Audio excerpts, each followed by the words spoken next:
There are many kings in history who are known as the Great. Tsar Ivan IV of Russia does not hold this epithet and is commonly known as Ivan the Terrible. This raises the obvious question, how terrible was Ivan the Terrible? Terrible is a translation of the Russian word Grozny. Grozny does mean terrible, but not in the modern sense with its moral undertones. So what did he do? Well, Ivan IV was actually the first Tsar of Russia, and his reign, which was a long one, was one of tremendous reform which saw him create many lasting Russian institutions, such as the Russian army, which he started from a corps of professional full-time soldiers called the Streltsy. He also founded Russia's first parliament, made up of the high-ranking nobility called the Zemsky Sobor. He married a Romanov princess, began the Russian expansion into Siberia, and commissioned the very fancy St. Basil's Cathedral. Sounds good, right? Well, yes, but Ivan was also responsible for certain less good things. Ivan's first wife died in 1560, and some believe that this was his breaking point. After this, Ivan's reign was one of transformation and widespread warfare. This was followed by famine, discontent, and potentially rebellion. So the Tsardom was split into two halves, the Zemshina, the southern core based around the capital Moscow, and the Oprichnina, the somewhat recently acquired northern territories from the former Novgorod Republic. Ivan never really trusted those that lived in the conquered territories and was somewhat paranoid about their nobles, called Boyars. One of the themes of Ivan's reign is his paranoia surrounding the Boyars and his subsequent treatment of them. He was clever about his approach though.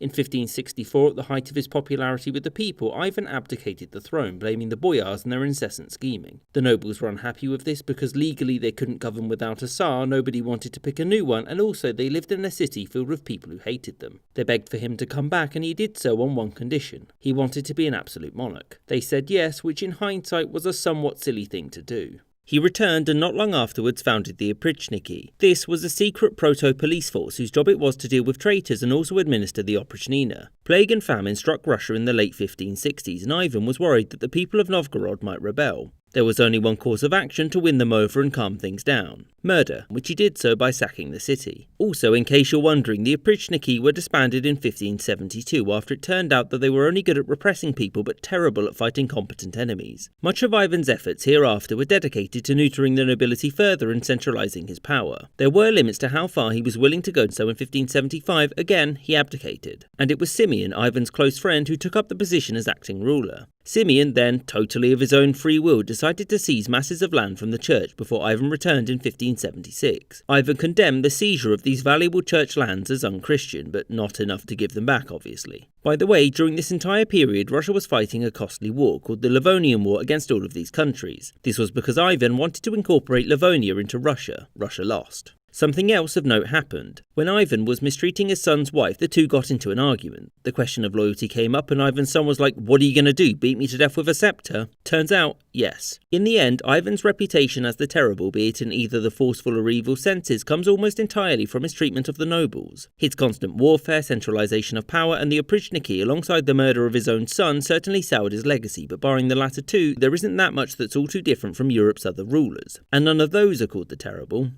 I hope you enjoyed this episode and thank you for watching, with extra thanks to my patrons that you see on screen now. And a special thanks to James Bizanet, Azarka Flash, Mark H, Party Boyko, David Archaeologist, Rob Waterhouse, Chris Wicker, Michael Reynolds, Gustav Swan, Onion Duck, David Silverman, Paul, Maggie Paxkowski, Winston Kaywood, Vasily Aravidis, Christian Cheke, Anthony Beckett, Sky Chappelle, Adam Harvey and Ike.